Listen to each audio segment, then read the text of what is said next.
Welcome to Bendy Bodies with the Hypermobility MD. This is your guest co-host, Jennifer Milner, here with Dr. Linda Bluestein for another episode of this dance-specific series. Today, we have a very special treat in store for you as we are speaking with Australian physiotherapist Lisa Howell. In addition to being a physiotherapist, Lisa is an author, speaker, and creator of the Ballet Blog, which has revolutionized how dancers think about their bodies, injuries, and performance enhancement. She works closely with some of Australia's top dance medicine specialists and has lectured through Europe, the United Kingdom, the United States, and Australasia on dance anatomy, injury prevention, recovery, and performance enhancement. She's also been a guest speaker at the IADMS Conference, which is an international group of dance professionals aiming to enhance the health, well-being, training, and performance of dancers by cultivating educational, medical, and scientific excellence. Lisa is well respected both nationally and internationally for her work with young dancers, professional dancers, and dance teachers.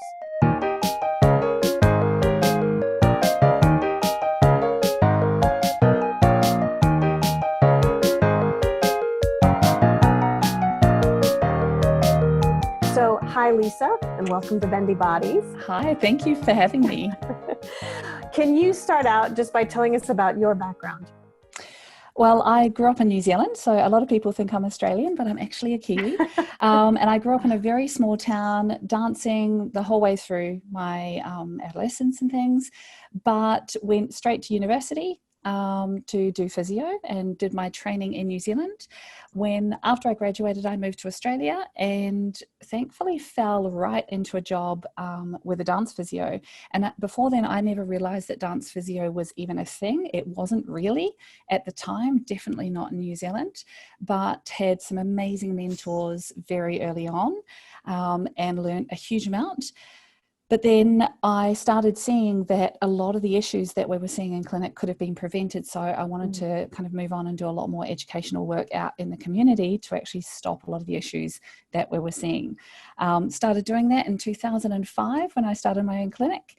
And in the last 15 years, have just constantly been trying to get more education out into the community so that we can prevent a lot of the really common injuries that a lot of people think are just kind of par for the course, because there is so much that can be prevented rather than dealing with it once it becomes a problem.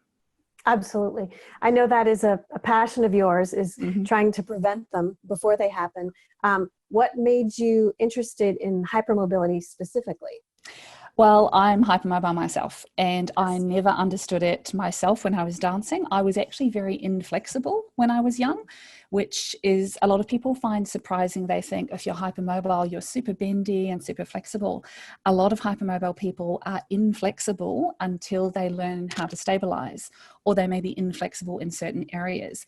So once I understood how much my own back pain, I had severe back pain from about 18 to 26, when I worked out how much my hypermobility was influencing it and mastered control, so now I'm great, touch wood, that's been a real driver to help teach people about the many, many factors that affect you when you're hypermobile and really practical ways of actually dealing with it rather than just accepting it as a diagnosis and suffering. There is so much that you can do, but it's purely from personal experience, myself not having that information and seeing so many clients come in who don't realize how their hypermobility is actually affecting the conditions that they're working with.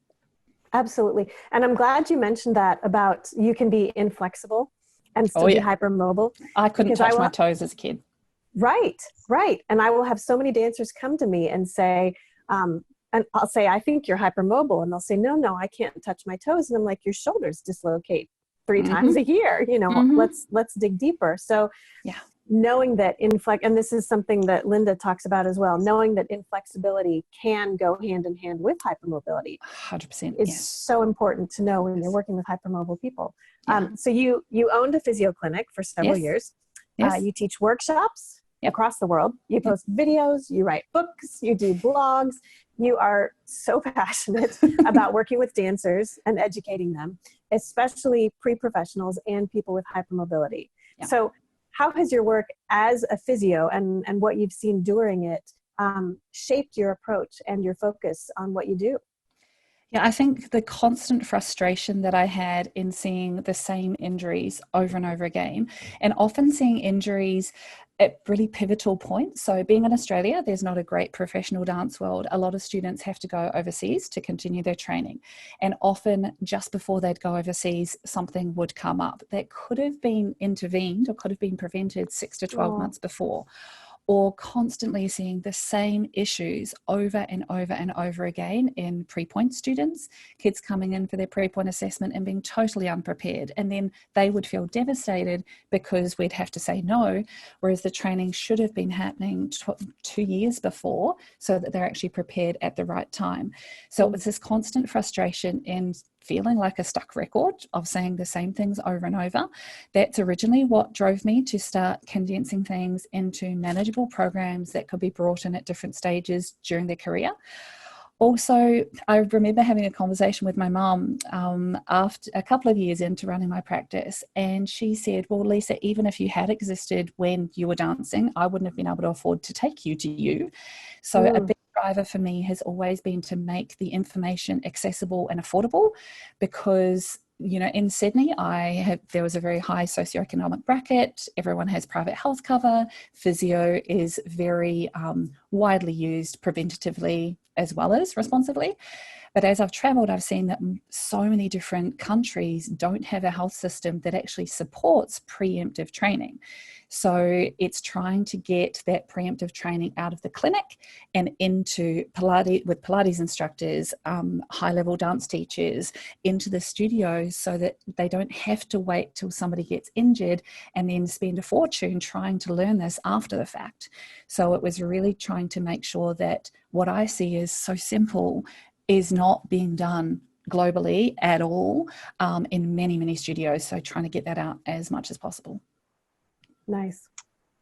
And that makes a lot of sense. And in terms of the biggest recurring themes that you kind of covered a little bit, but could you go into just a little bit more depth in terms of what the big recurring themes are that you see in working with hypermobile dancers?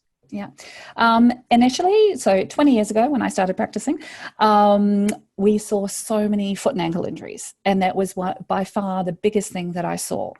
And which is why I did the Perfect Point book and the advanced foot control. And a lot of my early work was about foot control and things like that.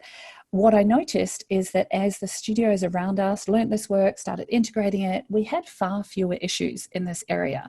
But in the last, especially 5 to 10 years, with the rise of social media, Instagram, YouTube, Facebook, we're seeing a huge amount more hip injuries and back injuries, and especially in the hypermobile kids. There is this idolization of extreme mobility. And my real concern is that some of these students who often have an undiagnosed hypermobility disorder of some kind are being used as the little show ponies in the advertising for studios. The kids don't feel it yet, so everyone thinks it's okay, including their parents and including some of the teachers. But seeing those kids long term, but also seeing the kids who aren't hypermobile trying to copy the kids with excessive mobility and trying to push themselves into things in their bedrooms, in their lounge rooms, when they're fooling around in the playground. This is really concerning me. So the more information that we can get about the differences in body types and what's appropriate at certain points of training, I think the better, because we're seeing injuries in 12-year-olds, 11 and 12-year-olds, which we only used to see in professional classical dancers or contortionists in their 20s or late teens, early 20s. And trying to rehab an 11-year-old with a labral tear is really, really, really hard because they just don't have the body awareness or the mastery of their body to do the detailed rehab that is required. Wow. Yeah. And like you were alluding to, you wonder, how's that person going to feel 10 years from now, 20 years from now? Yeah. And so 40 years from now, think about 60. Right. If they're having their first arthroscopy and their first resurfacing at 14, where are they going to be by the time they're 45? Right. So this is a massive concern. And from the surgeon's point of view, they don't have data on what happens in this age group because it's happened so quickly. A lot of them are doing procedures on that they would normally be doing on adults, on adolescents who haven't even gone through puberty yet. It's a very big difference. And so a lot of them are kind of we'll try this and see what goes, but there's no history of it. So I think it's a very serious issue, and a lot of people don't realize how dire it is if they're not seeing the long-term injury side of it. Right. Yeah. And we did an episode with Dr. Wells, and he's a hip preservationist, Dr. Joel Wells, which was really great because I totally agree with everything that you're saying. And surgeons, understandably, are going to be optimistic about the outcome of the surgery, and maybe it is going to be, a great outcome. But what if it's not? And when they're that young, and even if they have a great outcome, what's the long range? Well, if you've got 10 to 15 years on each partial one, right? If you have your first at 45, then you've got a couple of revisions into your later years. If you're having your first at 13, you're running out of options for revision by the time you're 50. So, and hopefully the tech will be better by then, but it's not a great time to start broaching the hip capsule, because once you go in, it's never the same again afterwards. Right. Yeah. Right. And I think also that is something that the kids seem to have this mentality, oh, well, if something happens, I'll just have an operation and it will be fine. Which I think is a very scary attitude to have in preteens. Yes. Yes. Yeah. Very much. Sorry, so. Jen. No, that's okay. That was exactly what he was saying. He was saying if you start to go into the hip and they're 13 and 14, where do you go from there? And it seems with this group of dancers, with this generation, like you said, it's happened so fast. We have no data behind it to say, hey, here's what's going to happen in 10 years if your first hip replacement's when you're 15, right? And so we don't have anything to help put the brakes on it yet in the studio level. I think that's starting to change. I'm wondering if you're seeing that too, but I am seeing it start to slow down some in teachers at the more regional level wanting to bring the dance science into the classrooms, as evidenced by the fact that people are coming to your workshops. I have a feeling that it's going like this. Okay. Yes. So the good side is getting great. And I always introduce my workshops. I say, look, I am already preaching to the converted. The teachers who come to the workshops are the ones who are already trying to do it safely. They're the ones who have already looked and studied anatomy. They're trying to find ways of doing it better. The ones who need it most are not there. So it's a divergence, I think, that the great teachers are getting greater and getting far more education behind them. But unfortunately, parents don't know to ask their dance teacher what their qualifications are and what their continued ed process is. And I saw even in my own family, I asked my brother whether the dance teacher that my beautiful little niece was going to had any qualifications. And he said, oh, I'm sure she does. She's got a dance school. I said, you could own a dance school. And he was I had never thought to ask if she has. It's her business, so surely she's qualified to do what she's saying she's doing. And I realized he's a scientist, his wife is an accountant and a lawyer. They wouldn't dream of doing something that they're not qualified to do. Yet, because there is no restriction on opening a dance school, your local 17-year-old can decide to start running classes with zero training. So I think this is something that we need to educate the parents on, is how are you choosing the school that you are trusting that person with your child? How are you going through that process? Because they don't understand the risks, and they don't understand that there are a lot of very unskilled people doing what is a highly, highly technical and extremely important role.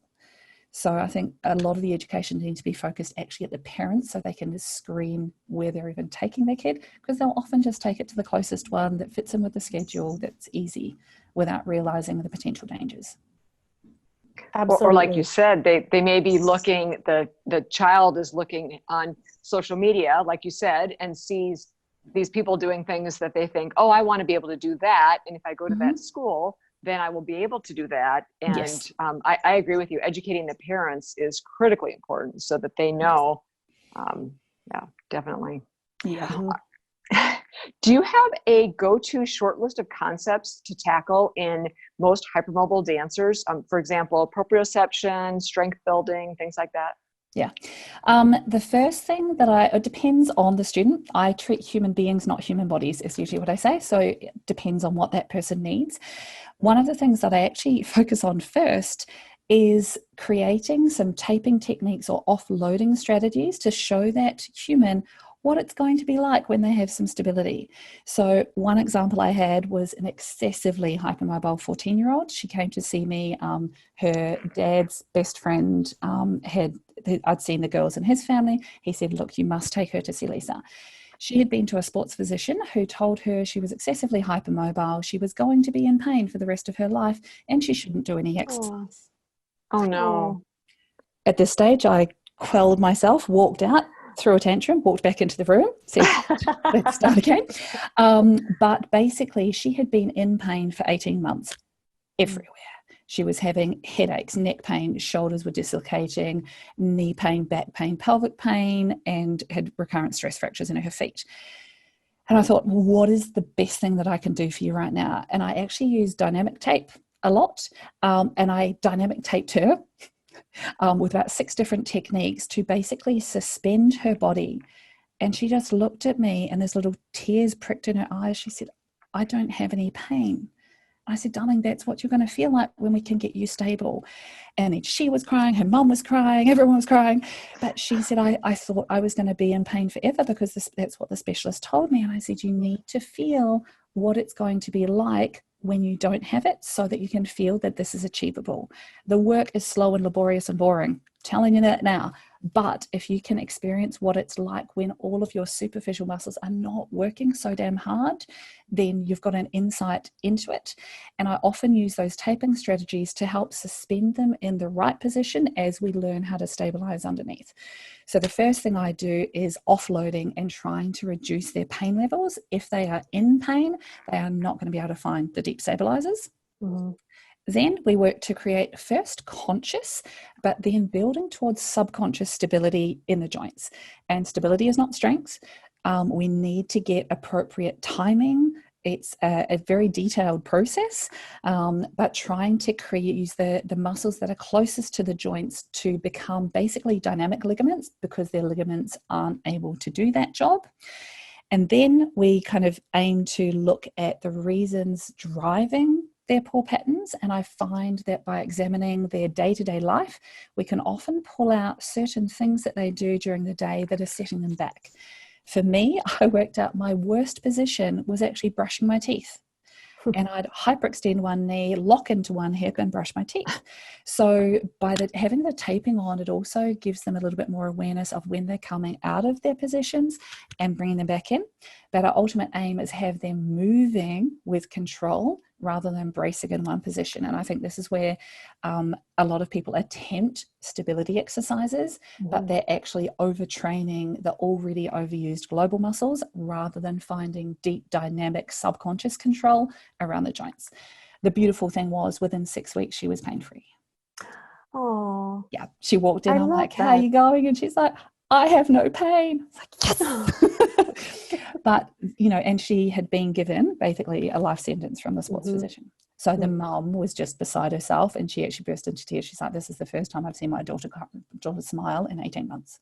Oh, but don't you find that when you tell them up front, this is going to be tedious and boring, just so they know what to expect and they know the parameters, right? I do.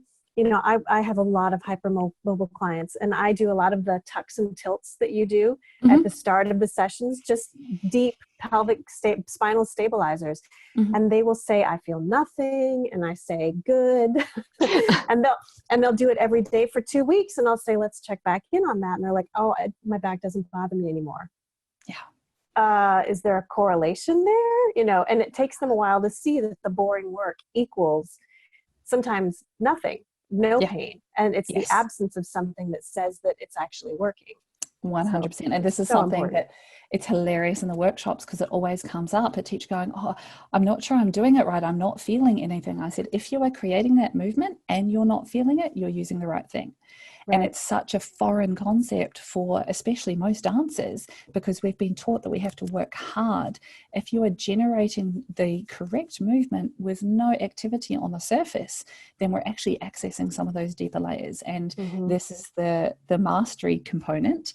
You will get awareness of those eventually, but in the beginning, a lot of people feel like they're doing nothing. And again, understanding, I do a lot of explanation of the anatomy behind it, what they will and won't feel, to try and normalize that. But it's often such a different style of training than they're used to. Yes. So there's less feedback. When you've got a super floppy joint, if you're not at the end of it, you're not going to feel anything. So I think that's a really important thing for people to realize. If you're not feeling it, it's probably a good sign. Yes, absolutely. And no pain, no gain, I think tends to be something that, dancers are kind of used to pain, especially once they've gone on point and things like that. And so I love the way that you approach that. And when I attended your workshop a couple of years ago and I went through those exercises, it was eye-opening to me, even as a, mid-adult, I was to realize that you could do things using different muscles, but the same motion. And so that was really fascinating. Yeah. So, well, good. And you've gone into dance studios all over the world. And what are one or two takeaways that you wish that every dance teacher knew about working with hypermobile dancers? Yeah, I think one of the biggest ones is how changeable we are. So watching fatigue levels on dancers is super, super important, especially when they're hypermobile. So you may find that one piece of choreo or one exercise, if they're fresh in the morning, they're totally fine. If they are at the end of a long Saturday or a long competition day or a long season, they're not going to have that same performance. So often as we get tired, our endurance disappears. So even something that at one point in the day they can do extremely well, they may start to fail at. So looking at fatigue levels of both training load, time of day, but also their nutritional profile, their sleep patterns, all of those other things. Their gut biome is hugely important to make sure that they're actually being able to sustain their energy, because I find when they get tired is when they get sloppy. When they get sloppy is when they start going into that risk of injury. So just because they can do it once doesn't mean they can do it all the time, and watching their fatigue levels. Yeah. The other one that I bring up, and everyone is so surprised, but then they understand straight away, is checking to see whether your dancers have any abdominal pain. This can be period pain. It can be any gastrointestinal discomfort, either acutely because they got food poisoning, or whether they have any allergies or things like that, or whether they just have an appalling diet, which some do. If you have any abdominal pain or back pain, it will actually switch off the deep stabilizers that you need. So if they are just about to get their period and they've got really deep cramping or a lot of pain, those stabilizers are not going to kick in as much. It's not a good time to be trying to crank an arabesque or bust out 6 turns. And once the dancers understand this, they're a bit more gentle on themselves, because if they can normally do 6 and suddenly they can't, they beat themselves up. Well, hang on. If you're not actually in an appropriate stabilizing state, there is no way you're going to be able to bust out the turns that you normally do. So especially if we're going into any extension-based positions, whether it's an arabesque, whether it's a layback in jazz, whether it's a pressage in a position in a contemporary piece, if they've currently got abdominal pain, their deep stabilizers are not going to be kicking in like they normally do, and they're at a higher risk of injury. This is also super important for the physios to understand. I had a couple of male physios in one of the courses in Australia, and we went through the risk factors for not having an optimal stabilizing core. We had one woman in the room who had 17 risk factors. We had one physio who had 0. And he had this amazing realization. He said, oh my goodness, I just thought people weren't doing the work. They weren't getting stronger, or they'd keep getting set back, and I just assumed they weren't doing their exercises. I totally did not think of how set up is the system to even have that training, and the fact that a lot of women get skittled to 0 every single month. Whereas a lot of males, if they are not hypermobile, they've never had any issues in their gut, they crawled well when they were young, they've had a very physically active lifestyle, they don't spend much time sitting, their core is going to naturally, spontaneously fire, and any training they do will build on top of itself. A huge number of people have a dysfunctional system from very, very early on, and then it's being reset to 0 or negatives every month. So we have to understand that some people are more at risk, and the same training won't work the same for all people.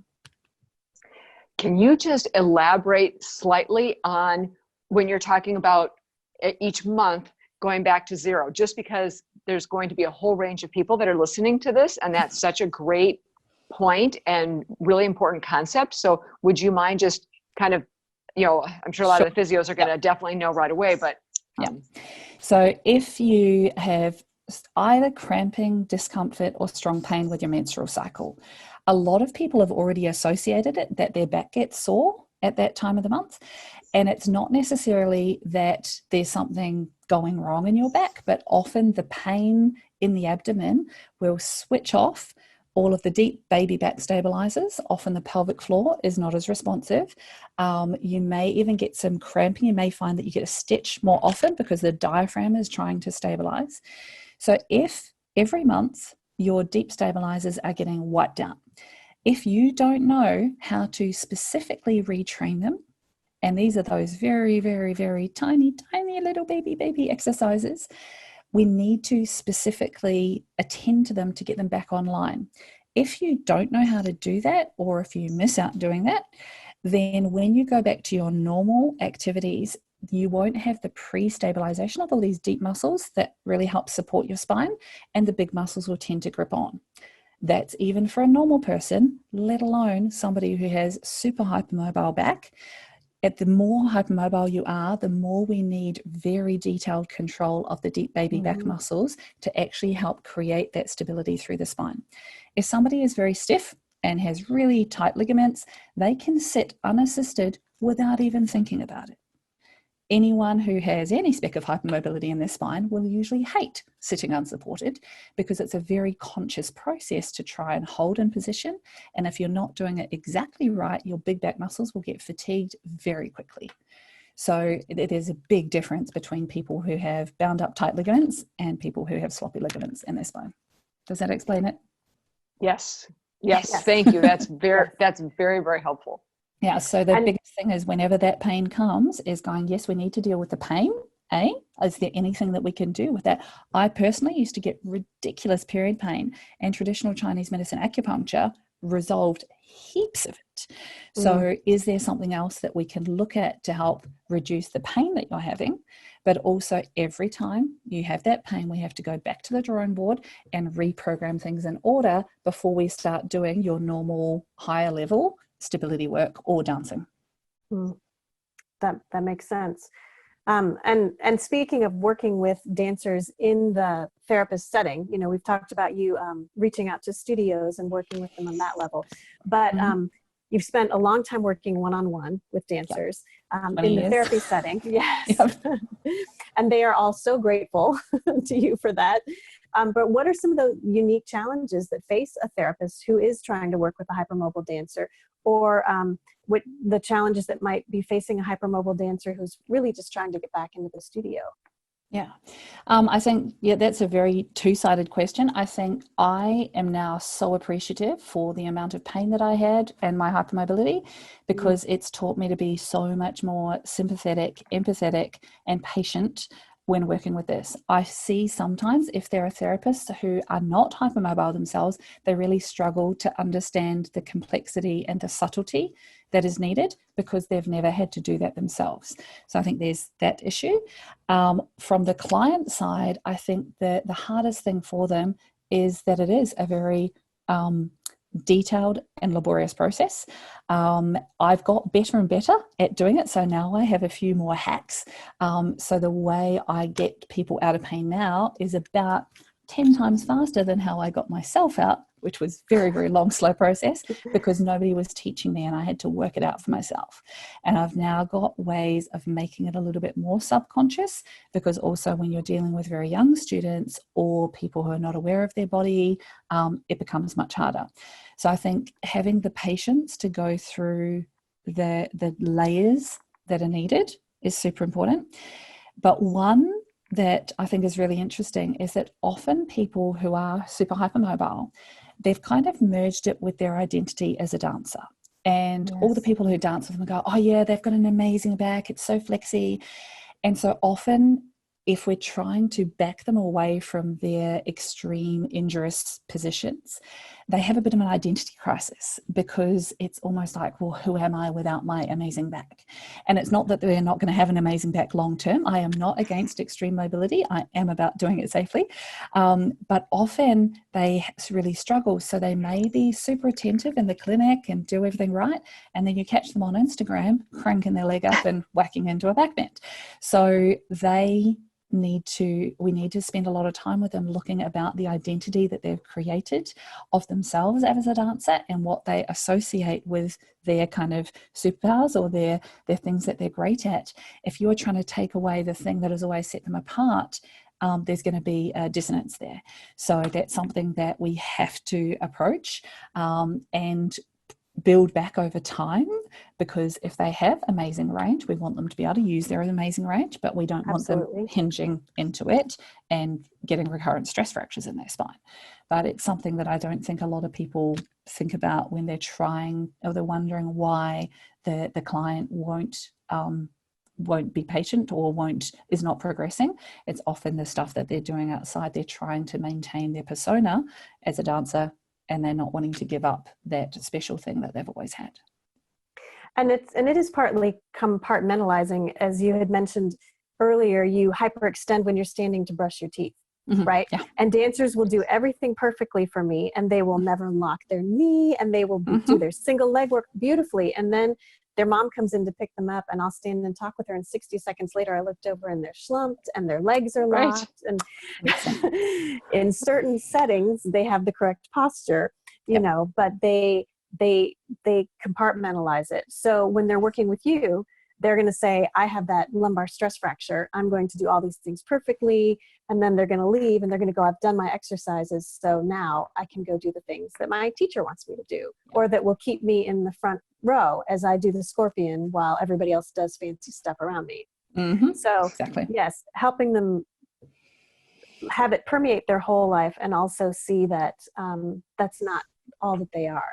Is I think really important. 100%. Yeah. Well, so looking at the young hypermobile dancer, your Perfect Point book, I think should be required reading for every dance teacher and every dancer who wants to go on point. I hand it out by the dozens. And every time I go in and speak to a different dance studio, I say, now get this book. All the teachers should be using this. But hypermobility has its own issues, obviously, with going on point. So do you have advice for the young hypermobile dancer who really wants that first pair of point shoes? Yeah. So the stages that we go through in the book, the first one is looking at range. Often they have no issues with the range. However, building the fine control is something, and the deep stability is something that they usually struggle with, because also the makeup of their tissues and even their muscular structure, sometimes they actually don't have, they've got a different range of muscle fibers available to be used than some of the others. So they will find the strengthening take a little bit longer. So we need to be very, very patient and make sure that they are listening to the people who say you are not yet ready. Even if they think that they are ready, if your dance teacher and your therapist are saying not quite yet, please don't go and grab your friend's point shoes and try them. Because often that happens. And then once they do get cleared and they've done all the work and they get on point, the biggest thing is to not stop all of that deep conditioning. And the thing that comes up most for them is pain at the back of the ankle or a posterior impingement. So if they're sinking into their range, they'll often get a compression of the soft tissues at the back of the ankle. And then this does not get better by working into it. It won't get better by continuing to press into it. Some of them think, I'll just stretch it by pressing into it more. If something's getting squashed and you squash it more, it gets more inflamed, takes up more space, will get more squashed. So the big one for them is watching out for pain at the back of the ankle and reporting it to their teacher and or their therapist as quickly as possible, because if left unchecked, then it can become a bit of a problem long term. So I'd definitely be flagging that one to keep an eye on when they start and as they get older and attempting more and more challenging things on point. Absolutely. And also for them to know that they should never stop Their foot strengthening exercises. Yeah. Yeah. And their ankle strengthening exercises. Mm-hmm. And they will evolve and get more complex. Absolutely. It's interesting because some of them do so well to actually get their sign off, and then they just totally stop doing them. And Right. you see them, Right. and because I wouldn't see them every week, I'd see them 6 months later and they would have done nothing and they'd be back to before. I said, honey, you have to keep going with these so that you are continually reinforcing those good patterns. So it is very, very important that they continue with all of their little itty bitty baby foot stuff and are conditioning to the level that they need to support the dancing at the level they're doing. So the exercises that were fine when they were 11 are not going to be fine when they're 16 and dancing doubled the amount of hours each week. So we need to make sure that their conditioning program evolves as their training does. Absolutely. Yeah. And what advice would you give to students and their parents who have been put on point? We know this happens sometimes. They're put on point, at 8 or something. And I know I've spoken with teachers who then the student comes to their studio and they say, I'm sorry, but we are going to actually hold off. You're too young. But of course the child, they want the point shoes usually. And the parents, they don't necessarily know. So it kind of comes back to what we were talking about before. But do you have any specific suggestions when it comes to point work and parents and how to navigate that with their child? 100%. With the perfect point system and my whole process of pre-point assessment, I say if you've got that situation, it's really good to get the parent in the room and go through the assessment so they can see where they are passing and failing. And them actually being in the room is super important. You can give them a report afterwards. That parents don't read anything. But having them in the room and seeing them unable to do 8 rises, kind of important. I do also have a very practical suggestion for if they are in point shoes and a teacher thinks this kid shouldn't be in them, but this is going to cause World War III if we take them off them, is in the My Beginner Point program, we have a preparatory exercises stage where they're in the shoes, but they're not on the shoes. So it's all about building stability. So there's a lot of standing, flat balance exercises. They're doing seated rises. They're doing tondus in the shoe. So I've crafted a stage of exercises where if they are in shoes and they're not quite ready to be doing classwork, it will highlight their weaknesses and it'll help them build the required strength to actually do the classwork. So it's a nice kind of in-between stage, because I've talked to many teachers who have this. They're like, this kid has been working so hard. I know she's not ready, but she's getting really depressed about it. And the parents want us to put her up and I kind of want to keep her with this group. So this preparatory exercises stage is really handy, because even when anyone gets their first shoes, they should go through it before they do their classwork. But it's a great way to kind of halt them in. They're still in their shoes, but they're actually being shown how unprepared they are for the next stage, and it will help kind of stall them a little whilst you build the strength in order for them to be actually able to do classwork safely. And I think the assessment is such an important tool, because parents, so much of ballet is subjective. That girl is better than this girl, and it's so hard to put your finger on why. But to give a parent a checklist and say, if your child meets these, we can go on point, and if not, 100%. We can't. Yeah. They understand that. They can help explain that to the child, and everybody comes out of it a little bit happier, and then they have measurable goals that they can try to reach. Yeah, 100%. That's fabulous. And especially if it's built in during the couple of years before it even, so it's harder when you inherit somebody from another studio. Right. But if you have it within your own studio and you're building them up, it can start 2 years before. They know what the requirements are to hit before they go on point. So it's not that you like little Sophie better than you like little Charlotte. Or if you have guys who are wanting to go on to point, they have exactly the same requirements that they have to check off. So it's not playing favorites, and it's a really nice way of actually honing in on the elements that are needed. And it really helps support all of their other training as well.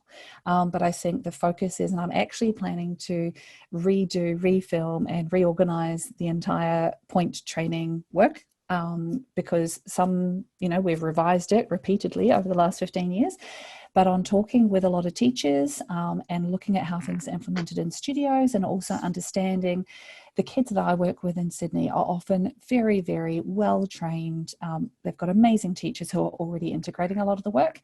I've seen in other areas that some of what I see as the most simple things just aren't even being done.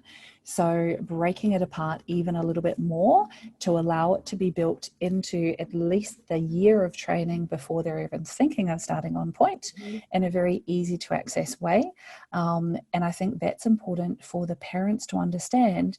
There was a studio in Melbourne, and she's brilliant. She had a 1-year program. She now has a 2-year program. She sends a PDF out to all of the parents, organises a meeting for them to come in. They get a hard copy and a soft copy of her document, which explains the process that they are going to go through if they're going to go on to point, their cost of point shoes, the requirement for extra training. This is what's involved. If you want to be a part of it, great. If you don't want this as part of your training, then let us know now. And she said the compliance has been amazing, and her kids were gorgeous because they've been working on it for 2 years before they even had their first official point assessment.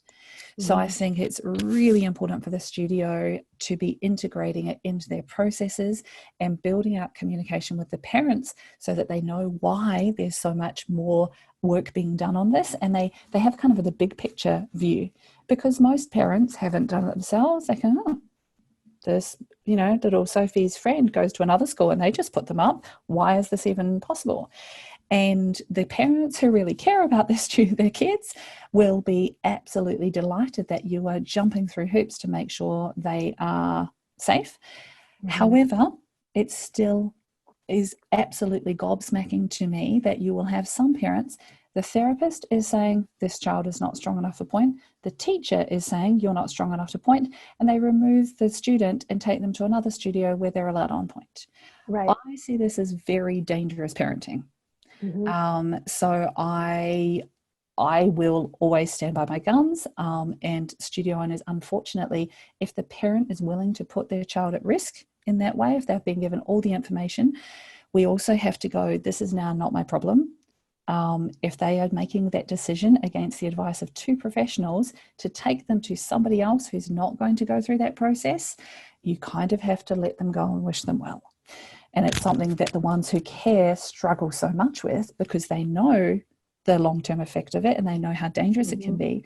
But if that parent is going to make that decision for their child, we have to love them and let them go, unfortunately. Right. Which is hard, but there's a point at which you can't be responsible. You've given the information and you do the best that you can, and they'll accept it or they won't accept it. Yeah. And you They'll have to either stay be true to super what you grateful for it or Right. push back. Yeah. Right. I agree. And I think there's a very big difference between the parents who have no information making that decision. If the information is not there, then that's one thing. If the information is there and they're choosing to ignore it, that is now that on Right. Yeah. Yep. And it's super hard, but I've had to learn to do this. Yeah. To just let go. Yep. Well, and I've told dancers so many times that no one has regretted waiting to go on point, right? They may regret they didn't get to do this year's competition on point as a 10-year-old, but as a professional dancer, no one has regretted waiting a year to go on point. Yeah. I had a friend who was a professional dancer. She danced with Hubbard Street, and so she was a jazz dancer. She got a part with a show that did point work. She went on point when she was 25.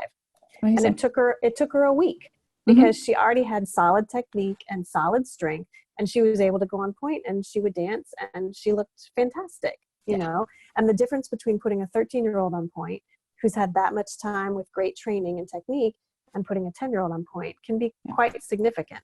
So, and they'll just progress faster once they go on point. And the thing I brought up, if I had kids who, the kid who walks in and they just look like a principal dancer, this one's actually going to go the distance. I would pull them aside and say, honey, I'm going to be even harder on you than I am on your friends. Yep. You want to be a principal dancer? Great. You've got all the goods for it. I'm going to keep you off 6 months longer than any one of your friends. Why? I'll say, because you're going to be on point for the next 30 years. That kid next to you is going to be on point max 2 years. Yeah, they're going to stop by the time they're 14. However, you, my darling, are super talented. I do believe in you and I do think you can go the whole way. 6 months now is probably going to add about 10 years to the rest of your career. Do you think that's a good trade-off? And when you explain it like that, the parents are like, thank you so much. Some of them not so much, but most of them go, wow, that's a totally different way of looking at it. I'm not going to put you up because you are so good. I'm going to make sure that you have every single thing ticked off. If I've got a recreational kid who is going to do it for a couple of years, I'm going to be a little bit looser on them. But if I have that kid who I think is going to be the next Sylvie Guillem, I'm going to be way harder on you, because you are doing more training. You're going to be doing it for longer. And I want you to stop dancing because you are tired of it, bored of it artistically, rather than because you can't, because your feet are destroyed. And I find once they realize that they're special in being kept back, it's a totally different ballgame. Absolutely. Yeah. That's a fascinating way of looking at it. I love that. I say the more talented, the more strict I'm going to be on them. Yes, for sure. Yeah, definitely. And it's hard because at that age, convincing them that we want to be looking at the long haul, you know, I mean, we know that it's a particular challenge for, you know, kids that age for anything, whether it's, you know, learning to drive a car and, you know, playing any athletic sport or anything. But this is where parents need to be parents. Right. My mom was not my best friend. Yeah, but she was an amazing parent. Yeah. Right. And I think some parents blur the line a little bit too much. And if it's been laid out, I think parents need to take the responsibility to make the decisions until that child has the acumen to be able to predict long-term consequence, which usually doesn't happen until at least after 16. So we need to be able to make those decisions and guide them towards having involvement in the decisions themselves, yes.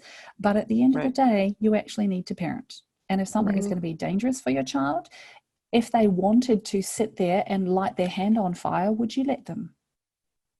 Right. If they decided that was a good idea, would you let them? No, you wouldn't. So we actually need to encourage parents, and sometimes they have to put it that blatantly. Say, actually, I know she wants to, but this is not what's best for her. Can you please stand up and be a parent and help me on this, rather than trying to appease your child and be their best friend? And I usually have the kid out of the room when I have that conversation, but it's important for them to hear it. And I don't actually think some of them have that said to them enough. Yes. That is the most perfect lead-in to our next topic. As you're saying about lighting your hand on fire, I'm so excited that this is our next planned question about stretching, because this is, you know, again, getting back to the whole social media thing and people doing the oversplits, and your book that was then your dad did the illustrations, and oh my gosh, that is such a fantastic book. Everyone should have that book. And you teach workshops also for teachers and physios on flexibility. And I would love to hear what you think about stretching for everybody, whether they're hypermobile, hypomobile, a mix of both in different joints, but I feel like stretching is like the kind of hot topic these days. Yeah. So my flexibility course is not about stretching. It's about understanding flexibility and the multitude of factors that come into it. I very, very rarely, I can't think of any time in the last probably 5 years where I've given somebody a static stretch. So it's about understanding where flexibility comes from, why it's different in different people, the priority of restrictions that we're going through. So first, we have to respect bone on bone. If something is pressing bone on bone, I don't want to push into it. Looking at the importance of the breath, because if you are not breathing, then you won't actually have the appropriate mobility in your upper back, the relationship of your diaphragm and pelvic floor, deep stabilization of your deep core. And most restrictions and flexibility actually come because they're hiding in instability, or they're being overused due to something underneath not working quite so well. We then look at neural restrictions, fascial restrictions, and muscular restrictions. But I find I very, very, very rarely give a muscle stretch. If it is a muscular issue, we're often looking at retraining that muscle so it's not being overused all the time. But it's very, very little about stretching. So it is extremely appropriate for hypermobile people. And I think we need to be careful, because some people say hypermobile people shouldn't stretch. you do need to understand your own body. And if you are doing an artistic art that requires mobility, you need to know how to be able to achieve what you want to be able to achieve safely. Not stretching will actually make you feel much worse. However, building the stability and learning how to manage any restrictions that do pop up, and they may change. That it may be neural one day, fascial the next. So you need to be able to read the differences between those and know super safe ways of modifying that feeling of resistance without overstretching your joints. So I think it's essential for anyone who's hypermobile, anyone who's not, it's the same process, but you're just not as much at risk of injury if you do it wrong. Yeah. So I think it's very important for people to realize that flexibility is not about stretching. And this is where the magic happens, because some people have been restricted for years. And even at this last workshop in Calgary, one of the ladies, and she was halfway down her shins when we started, by the end of the day, palms flat, nose to her knees. And she said, I haven't been here in decades. No stretching, no pain. No, and she woke up the next day feeling totally fine. She came in, she said, I thought I was going to be so sore this morning, but I'm totally fine. I said, yes, that's because we did it with respect for your body rather than pushing it to do something that it is so scared to do. Mm-hmm. So I think understanding the way your body puts the brakes on is extremely important in managing flexibility long term, but we definitely need to get away from the linking of flexibility and stretching. Well, and it's so ingrained in the ballet world and in the larger dance world too, that something gets tight, you stretch it. You know, I have dancers come in to me and they say, I worked a lot yesterday, so my calves are really tight. And they'll like start to get into the runner's stretch to release their calves. And I'll say, if your calves are tight, let's do some heel raises. They're like, no, they're tight. And I'm like, I know, let's work them through a full range of motion. And so training, re-educating them on it, just because something's tight, you're not going to necessarily go into that full range stretch and stand there and hold it, but actually working that muscle through a full range of motion, all the way down, all the way up, is going to be more effective. And once they see the results, like you said, that woman felt such a difference. But getting them to that point where they can see it and accept that and go, yes, what's next? That's the hard part. Yeah. But also looking at the multitude of different things. If they do have a fascial restriction, dealing with it as a muscular restriction isn't going to work. If they have a neural restriction and you're trying to stretch the muscle, it won't work. So the number of kids who you'll go into a roll down, into a forward bend, and they say, oh yeah, my hamstrings are just tight. You ask them where it is and they indicate their calves. Like, honey, they're not your hamstrings. I'm like, oh, oops. So if it's a neural or fascial restriction, it won't respond with your traditional stretches, and those traditional stretches will often make it worse. So we really need to be screening, what is that restriction? How do we judge the difference between these types of restrictions, and what is the appropriate response when we feel it? They are amazing then at working themselves out, because they actually have the understanding to, and the awareness to be able to unravel themselves no matter what they've done the day before. So whether they have been sitting, lounging around on the sofa on a Sunday, or whether they've been sitting in a bus, or whether they were at a competition and they've been doing some crazy things that they don't normally do, being able to assess their own body and go, what does my body need now? I think is one of the most important things we can give them as a dancer and as a human being, because whether or not they dance professionally, they're going to be a human and they're going to need that body. If they understand how their body works, I think that is one of the most amazing things we can gift them with. Absolutely. And when you were talking about stretching and being able to find what it feels like neuromuscularly or fascially, your other book that I hand out a lot is the Front Splits Fast book. Yeah.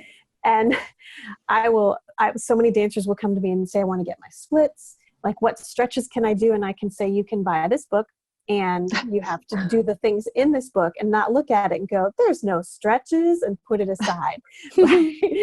but when they work through those different release points, like you talked about, and just troubleshooting all the different things it could be, they release their thorax and all of a sudden they drop deeper into their splits. And seeing those things again makes them believers. And it's just changing the information that's handed out and the expectations that they have. as a younger population. Yep. Yeah. And if you think about it, the thing that's so exciting for me now is now the kids that I worked with 15 years ago are in their late 20s, early 30s, and some of them are starting dance schools, and their knowledge is massive. So one of them in particular, who I worked with a lot, she has a beautiful little dance school. Her students are immaculate, and they do half the training of some of the other schools. They have way better technique, and that she is sculpting them so beautifully. And I sat and watched one of her classes, and I said, Em, my God, your kids are gorgeous. And she said, I just do everything that you taught me. And that, for me, is the most exciting thing, is to see what happens the next generation when we do have people who've been grown up with this. It's all they know is doing it well. That's going to be an amazing generation to step into. And that's why I say I think either that we're diverging or the bell curve is getting bigger.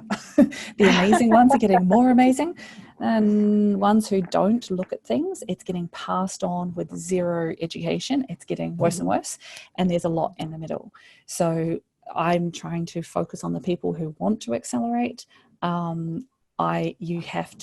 You can lead a horse to water, you can't make it drink. If you have people who are wanting this information and passing on as much as humanly possible to this next generation, they are going to be the dance teachers, the Pilates instructors, the physios, the health professionals, the doctors, the architects of the next generation.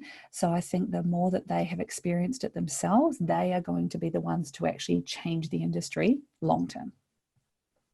Absolutely. And their bodies will feel better in adulthood than the people who have been exposed to the other end, as you said. I think that's so true. And what advice would you give to young pre-professional hypermobile dancers? Learn about your body. It's one thing to learn about the human body. So studying anatomy is great, but you have to learn the nuances of yours. For instance, I had my appendix taken out when I was 16. The pain that I ended up getting on my back was due to one band directly in line with my appendix scar and 2 levels of multifidus in my back being totally wiped out after that surgery. Everything else around was working totally fine. But because I had hypermobile ligaments and I had this one band that wasn't firing, I had immense amounts of pain. What was needed for me was very different than what my sister needs, what my best friend needs. So learning the nuances of your own body, I think, is the best thing. Working with somebody like Jennifer, where they can come in and explore their body long term, finding someone who you can work with closely, who is going to be patient and work through at the pace that you need to unravel your own body.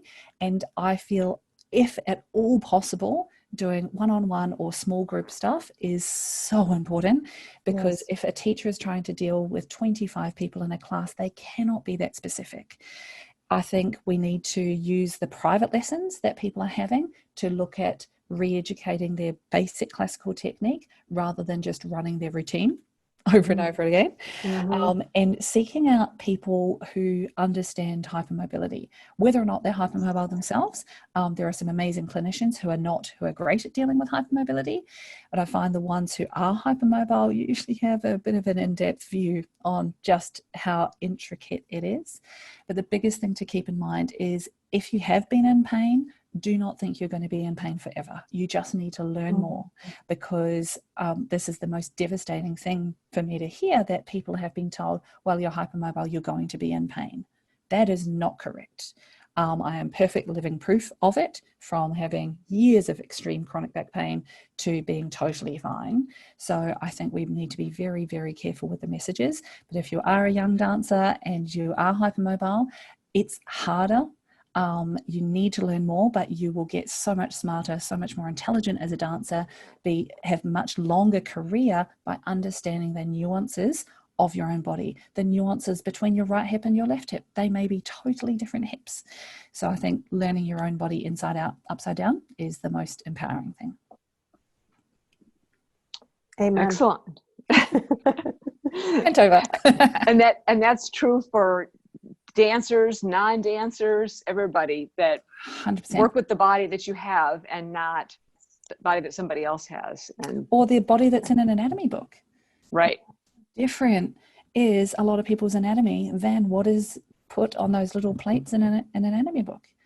It is, when I was a student, we were doing anatomy, we'd often have different cadavers and different dissections, and I would make a point of going around and looking at the differences between them, because they'd all had different histories, they'd all have different lives, they're all different heights and weights and races and nationalities and everything. And it was fascinating, the differences even in their muscle attachment points. Some were vastly different to others. Right. To learn, we need to know that anatomy can be different. The bit in the book is kind of an approximation and a summation of kind of what it is, but it can be so different. So learning what works for you is the most important thing, rather than having one generic program that works for everyone. So any program, I think, must involve some assessment and training and reassessment to actually check that you're working on the right things. Sure, sure. And for older hypermobile dancers who've been dancing for several years, what advice would you give them? Same deal. Keep learning. Just because it's been one way for the last 20 years doesn't mean it's going to be that way.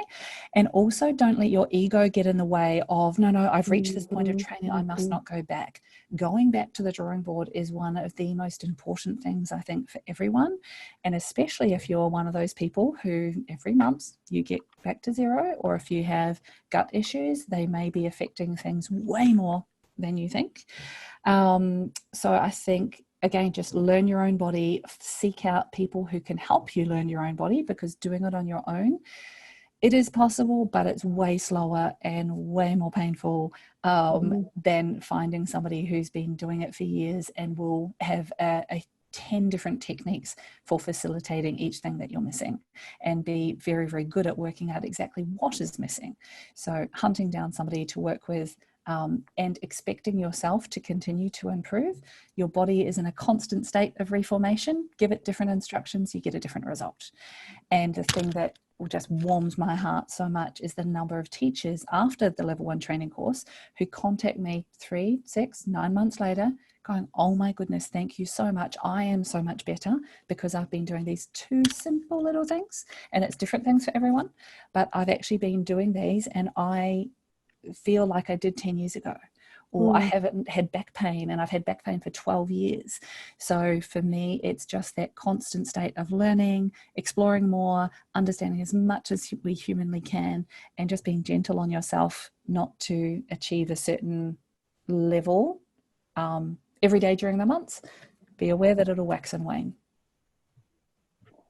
Very good, very good. And in terms of switching gears just a little bit to future research, what kind of research do you, there's obviously lots that we still yet would like to know, but is there any particular research that you're hoping to see happen in the next few years? Yeah, I think the great research that has been done, and there's been a huge amount of work on diagnosing different connective tissue disorders, which I think is absolutely fabulous. However, I think I would love to see more work on these practical strategies that we do. I find that there are a lot of very good clinicians in the world who are doing amazing things with retraining, but it's very hard to research that. So the problem is the way most research is structured is taking a big group of people, giving them a technique and expecting to see a positive response. And I think the hardest part is that most good clinicians will look at the individual, go, what does this individual need, structure their retraining around exactly what that person needs and adjust it real time if they're coping or not coping. So I think it's very hard to do great research around this topic. If you gave Jennifer, 5 girls came into you, all extremely hypermobile, do you do the same thing with all of them?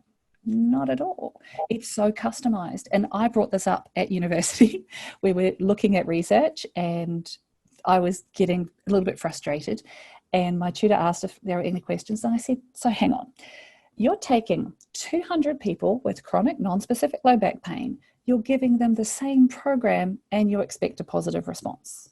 And he said, well, yes. And I said, even if they are 36-year-old women, you could have one who's an Olympic athlete, one who's had 6 children, one who had Harrington rods put in when she was 12, one who is morbidly obese, and one who is on the spectrum and cannot concentrate on the task at hand. How are you going to give them all the same program? Give me those 6 individuals and I will give you 6 better ones, but you cannot give them the same program. And he looked at me and said, Lisa, you're going to make a great clinician. Don't do research. But I think this is the thing, is that we need to learn how to research what the clinicians are doing. There is so much richness in what the clinicians are doing, but unfortunately the research is often being done by people who are just coming out of their degree and they're doing their masters and they're studying something. They have no practical experience and they're not looking at the things that we know works. So the research is not necessarily reflective of what experienced clinicians are doing in the studio or in the clinic. I also would love to see more research on the relationship between gut biome, diet, dietary support, and hypermobility and connective tissue disorders. I think there's a massive area that is about to be uncovered, hopefully. I do think that's going to have a massive impact on how we perceive fascia. Also on the effect of our internal organs, because most hypermobile people have their little lazy eye and they have occasional heart flutters and they have a sluggish digestive system, and there's so many other things that happen when your connective tissue system is a bit insufficient, not quite as robust as it should be. And the other side of that is going, okay, so we know that your fascia sucks.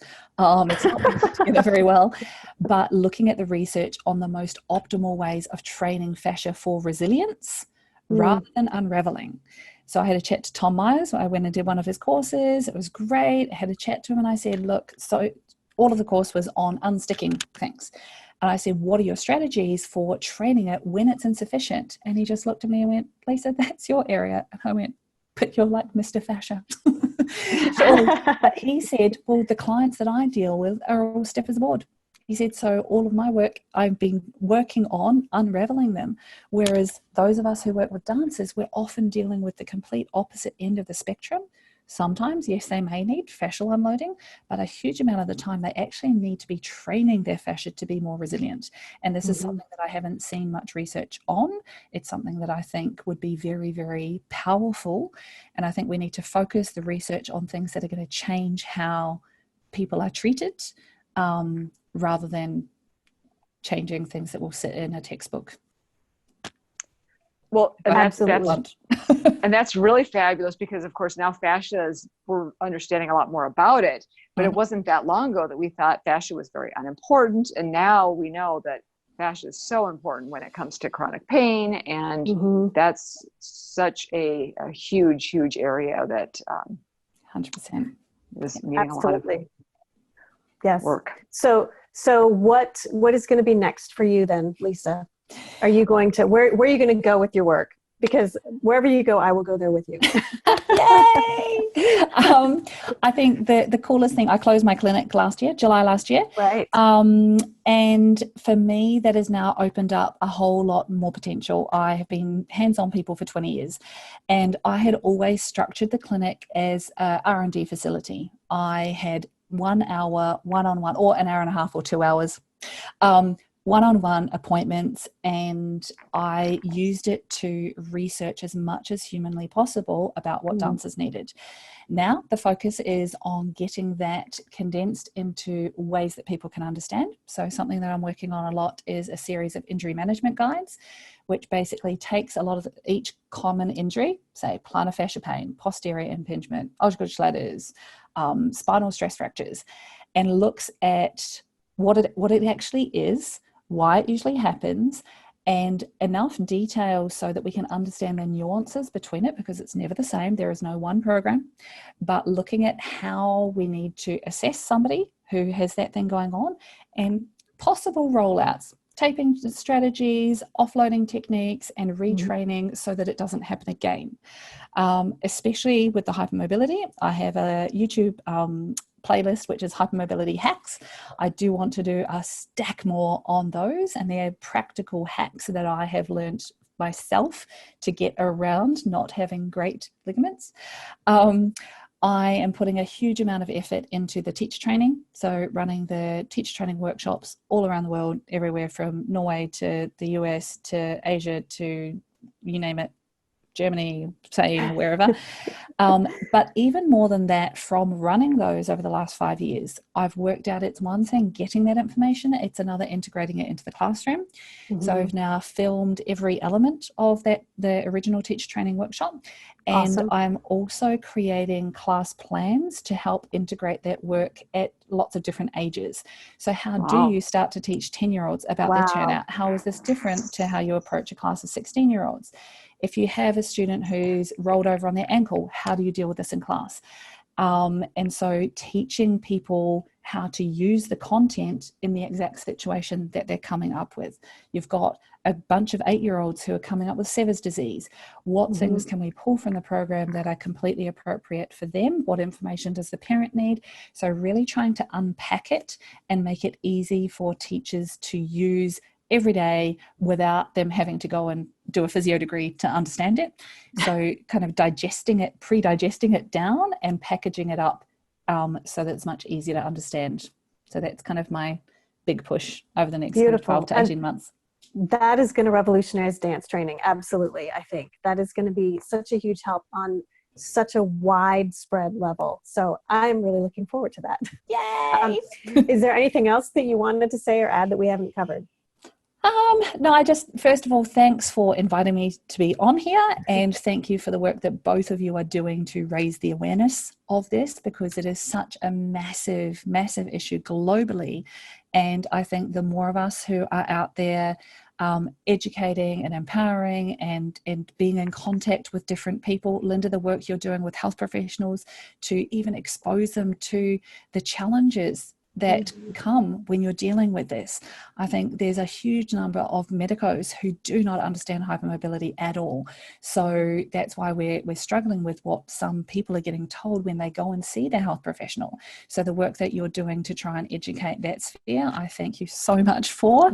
And I think, you know, we're all trying to do as much as we can to raise awareness, to help people live better, whatever field they're in. So I just want to thank you guys for everything you do. Yeah. Well, so now I know where I can find all of you, but for our listeners, where can we read your blog and buy your books and sign up for your workshops? Where can we find all of that? So the balletblog.com is my main website, and all of the workshops are on there, thousands of free articles, the video courses for any of the paid programs. And we also have now the hard copies you can buy through Amazon. So you can order them and get them in a couple of days, rather than us holding stock in Australia and having to send it across the world. And then I have my YouTube channel. And we're actually going through and trying to reorganize that at the moment and make it a whole lot easier to find absolutely everything, but just trying to get as much content out into the world. We also have Facebook and Instagram. So whatever channel you like to operate on, we have one of those. I don't do Snapchat. Sorry, never got on that. But all the others, we're good. That's and okay. No TikTok just yet. So whatever our favorite social media is, just look for the Ballet Blog. The Ballet Blog? That social media, and we'll find you. But YouTube, there is a Ballet Blog channel, but we're actually migrating it all to be under Lisa Howell. Managing 3 YouTube channels is a little bit time consuming. So all of the YouTube stuff is going to be under Lisa Howell, but everything else, just look for the Ballet Blog. Pinterest we also have. So whatever platform you like. Wow. Yeah. We discovered so deep with the Ballet Blog. Yeah. We discovered it's actually a huge amount of people were sharing things themselves. So we decided to make a core channel to make that easy for people to find the information that they're looking for. Super smart. That's really fabulous. Great.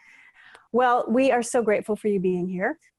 You have been listening to Bendy Bodies with Hypermobility MD.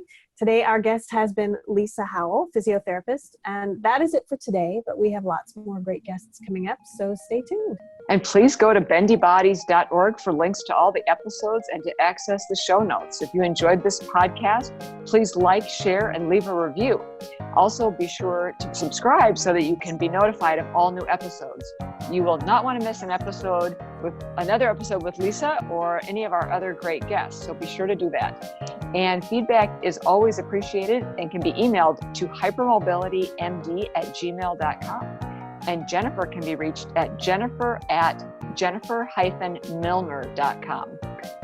and this podcast is for informational purposes only and is not a substitute for medical advice. Please see your own medical team prior to making any changes to your health care.